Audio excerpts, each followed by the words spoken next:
Good evening, New York. Good evening, New Jersey.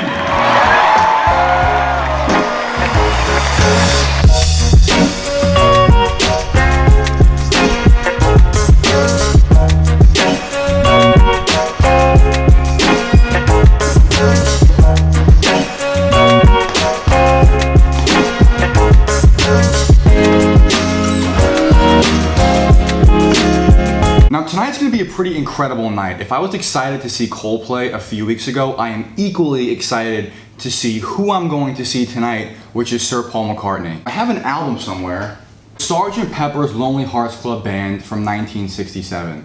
Now this is perhaps one of the most famous album art covers, and it was also the first Beatle album I listened to actually knowing who the Beatles were. Now in the 6th grade, I was 11 years old, so it was middle school in the States. My band teacher dedicated the last 2 months of the year in class to learning nothing but the Beatles. He was a huge Beatle maniac, and we're learning about the history of the Beatles, specifically focusing on this album and really focusing on the whole Paul is dead conspiracy, where people think Paul McCartney died in a car accident. This album fueled that conspiracy theory, as did the Beatles themselves. Now, when you're 11 years old, this album cover, and still today, this album cover looks incredible. It takes minutes just to scan everything, to look through all the people and all the hidden messages.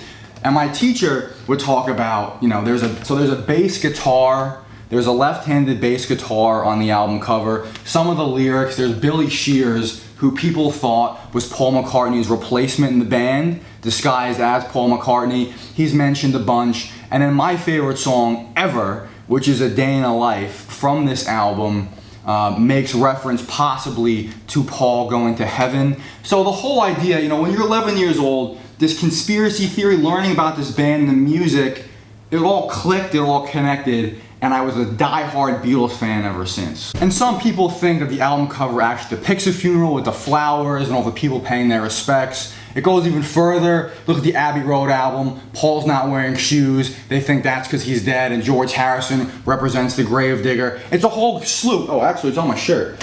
So yeah, he's not wearing shoes, and people think that he's the grave digger, and he's the guy in the all white. It's a whole big conspiracy. Whether or not it's true, I'm still seeing some semblance of Paul McCartney tonight. Now, after I heard that album for the first time in band class, they ended up buying it on CD. And that entire summer, the summer of 2004, 5? Summer 2005 maybe? That's pretty much all I listened to. And I think at that time, I didn't own too many albums or CDs. So I think that summer, the only thing I listened to was that entire album on repeat. And it was that last song, A Day in a Life, that absolutely blew me away. Every single time I listened to it, I couldn't stop. And it was on repeat, for an entire summer. It's actually pretty incredible. I'm trying to figure out how this thing opens here. How's that? No, tape. Yeah, this tape is just blech. Duct tape can fix any problem. Doesn't matter if it's physical or emotional.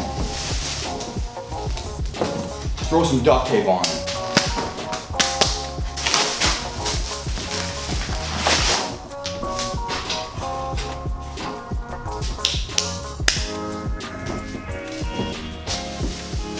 Oh, come on.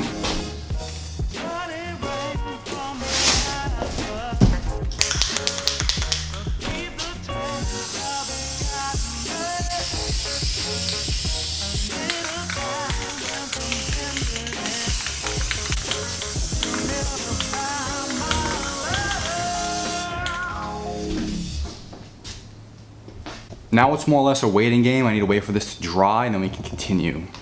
All right, so now we need to transfer this to the floor. Probably should have taken the tape off.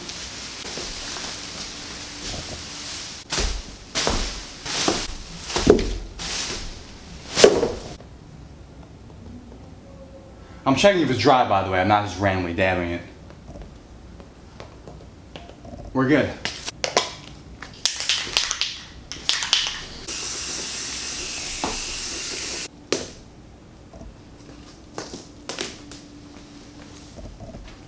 The idea being imagined, John was my favorite Beatle from a songwriting perspective. A little way to honor John. But now it is time to head to the concert.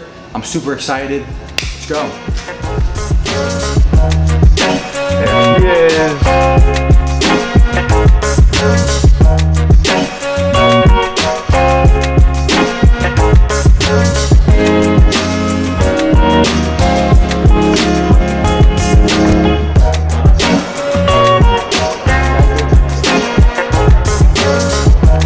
All right, we're in without a hitch. Thank you, StubHub.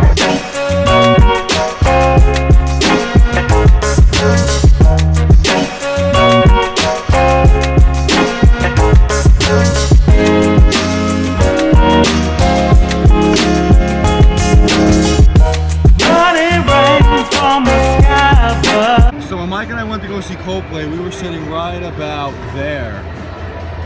Now, the tickets for this event were $100 cheaper on these seats because they're considered limited or obstructing view, but I don't see how this view is limited or obstructive.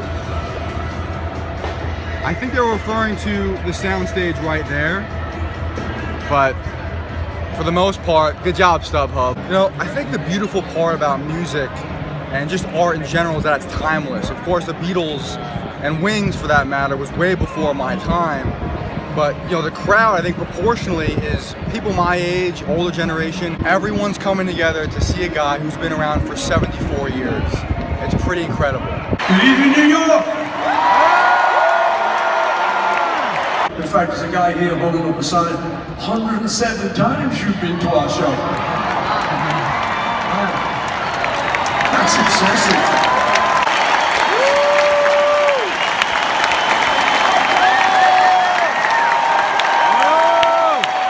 So the show just ended. What did you think, Alissa? He was very good. I really enjoyed it. He was very, very energetic for being 74 years old. I was very impressed. And he was telling stories. It was incredible because these are the things you don't usually hear. He was telling, well, maybe you do hear if you come to his concerts, but he was just telling stories about the Beatles. He had a story on Jimi Hendrix. It's just insight that you may not find anywhere else. There was across from our row, there was a kid who was absolutely plastered out of his mind. And every single song, no matter if it was a slow song like Blackbird or if he was rocking out, this kid was going absolutely nuts the entire time.